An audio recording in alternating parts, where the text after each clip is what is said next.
মাহইয়া ওয়া মামাতি লিল্লাহি রাব্বিল আলামিন।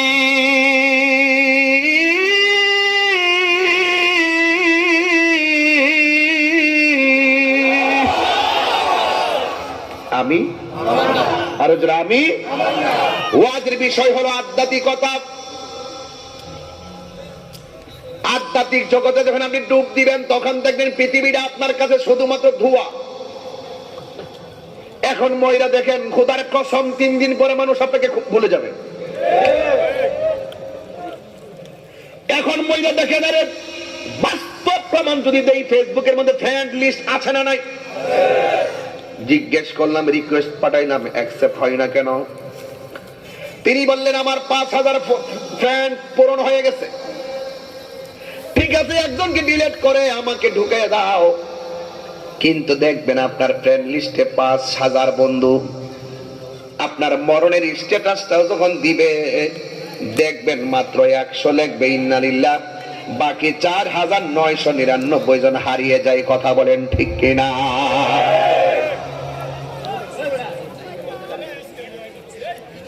আমার স্বাধীনতা দেন। প্রবলেম কি হয়েছে তোরা? তাই আপনারা একটু বসুন। আমি একবার বলছি, আমার কিছু দাঁড়াবেন না কেউ, আমি তো এগুলো মাইন্ড করি। আমার যুবকরা আপনারা আছেন তো ইনশাআল্লাহ? আমি কুরবানি করব সব কার জন্য? আমি নামাজ পড়বো কার জন্য? আমার যুবকগুলো আওয়াজ, সামনে গুলো আওয়াজ করেন। আমি নামাজ পড়বো কার জন্য? রোজা রাখবো কার জন্য? হজ করবো কার জন্য? কুরবানি দিব কার জন্য? নামাজ পড়বো কার জন্য? মার খেদমত করবো কার জন্য? আমি সব কুরবানি দিব কার জন্য? আমি। তাহলে আমার নিজে যদি বিলাইয়ে দেই, আমি যদি নিজেকেই বিলাইয়ে দিয়ে দেই, আমার বলতে কিছু আছে? আরে আমার বলতে কিছু আছে? আমার নামাজ। বুঝতে পেরেছেন? বুঝতে পেরেছেন? তাইলে ওয়াল হাকিকাতু আহওয়ালি, আমার নবী আপনার নবী বলছেন হাকিকত হলো আমার অবস্থা। ওয়াল মারিফাতু আসরারি, মারিফাত হলো আমি নবীর গোপন রহস্য। সুবহানাল্লাহ। চোখ যে মনের কথা বলে, চোখ দেখা যায় কিন্তু মন দেখা যায় না। চোখ দেখা যায়, মন দেখা যায়। তাইলে এই জন্য মানুষের বডির ভিতরে একটা টুকরা আছে, ওই টুকরার নাম হলো কলব। এই কলবত নড়াচড়া করা, দেখবেন কলকলার হরফ আছে, কালবুন কালব। কালবন হলো এমন একটা প্রশান্ত জায়গা, এই কলবটা সুস্থ থাকলে দেখবেন ভাত খাইলো শান্তি, ঘুমাইলো, চললেও।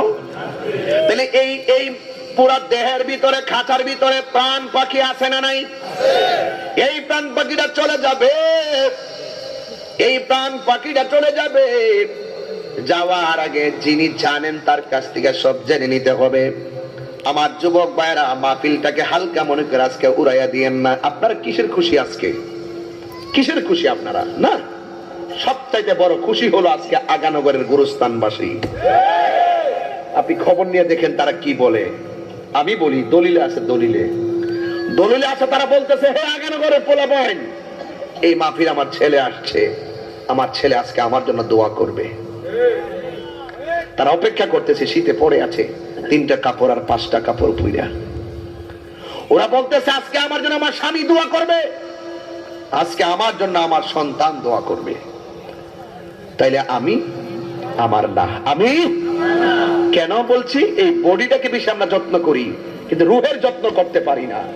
আরে এখন একটা প্রশ্ন ছুড়ে দিব আগানগর, পারলে উত্তর দিবেন। বলুন, কবর আযাব কি দেহের উপর নাকি রুহের উপর?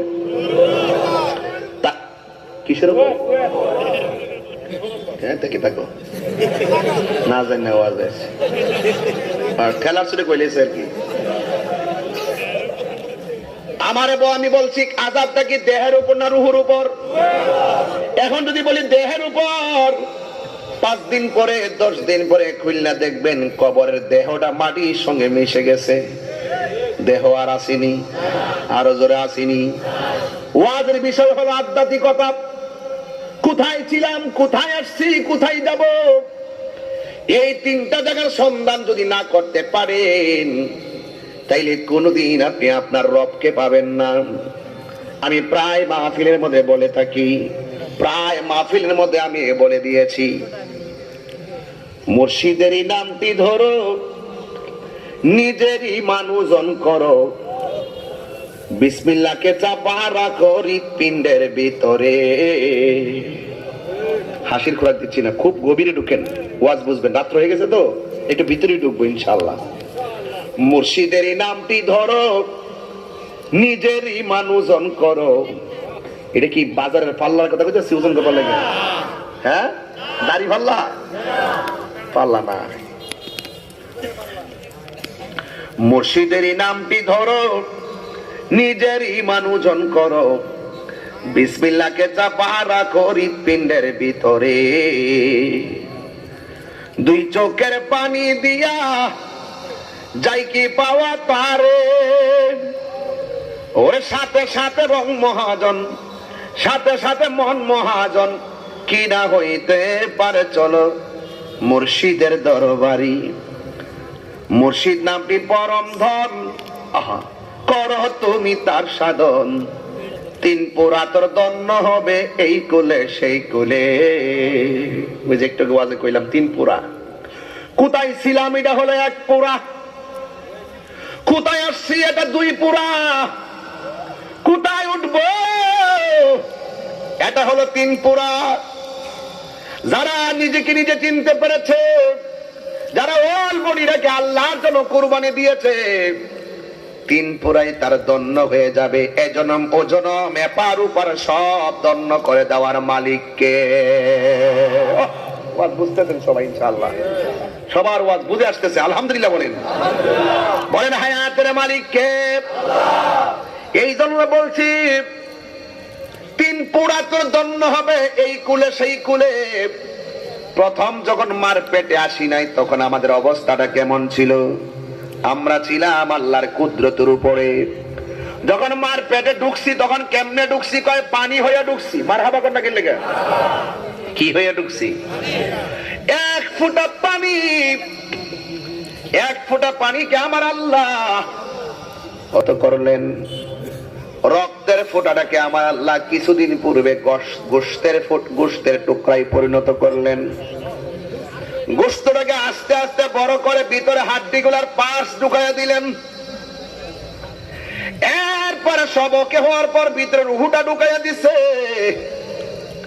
এই যে মার পেটের মধ্যে আমরা পুরলাম, কি খাইলাম, কি দেখলাম?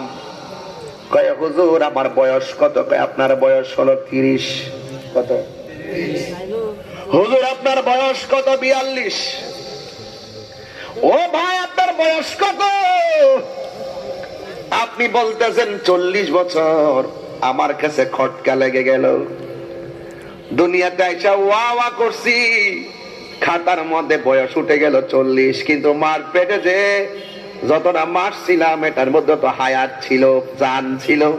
এই জানের সময়টা আপনি কিভাবে মূল্যায়ন করলেন আর ধরলেন? কথা গণ ঠিক কিনা?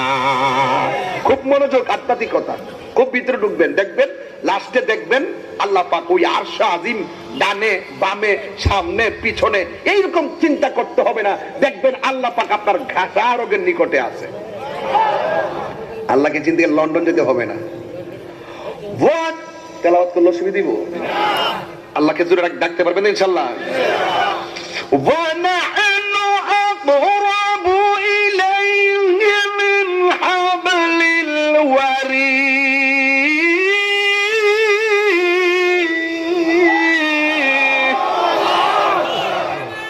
বেশি দূরে না, শাহরগের নিকটে নিকটে। ও বন্ধু, আমি বলছিলাম মার পেটে থাকতো তো জীবন পাইলাম, এই হায়াতটা গেল কই? তাহলে আপনার কাছে সব মাকবুরি দেয় নাই যে কাগজ কলমে লিখা ফেলাইবেন। সব আমার আল্লাহর কাছে রেখে দিয়ে তিনি প্রমাণ করলেন, বান্দারি আমি তোর রব, আমি তোর সব। জোরে জোরে কন্যা সুবহানাল্লাহ। হায় হায় হায়। তাহলে মার পেটে ছিলাম যতদিন হায়াতটা আমরা পেলাম না। আমি বলছি অত্যন্ত অল্প সময়ে বন্দিগির মাধ্যমে আমার রবকে রাজি করবেন, হিসাবটা মিলাইয়া দিয়া যাবো। আজকে আগানগরে বয়স হলো 60, পেটের মধ্যে কয়দিন জান ছিল এটা বলতে পারবো না, আমাদের কাছে নাই। 2 নম্বর হলো 60 বছরের ভিতরে শৈশবকাল গেল 5 বছর। এই সময়টাতে আমাদের উপর নামাজও ফরজ না, রোজাও ফরজ না, হজও ফরজ না, 7 বছর 8 বছরও ফরজ না। কতক্ষণ ঠিক কিনা? তার মানে আমরা মাপ পাইয়া গেছি। 60 বছর হায়াত যদি হয় 60 বছর, 60 বছর মাপ, তাইলে আছে কয় বছর? 53 বছর। 53 বছরের ভিতরে লেখাপড়ার সময় যাইয়া কত ঘন্টা কাটাইয়া দিলাম, এই সময়গুলা পড়াশোনায় কাজে চলে গেল। আবার আমরা 60 বছরের ভিতরে ঘুমের মধ্যে কাটাইলাম প্রতিদিন 8 ঘন্টা করে। ঘুমের মধ্যে থাকলে আমার আল্লাহ গুনাহ লেখে না। আল্লাহু আকবার না কেন? ওয়াজ বুঝাইয়া দিয়া যায়, ঘুমাইলে কি গুনাহ হয়? ঘুমের মধ্যে থাকলে কি গুনাহ লেখা হয়?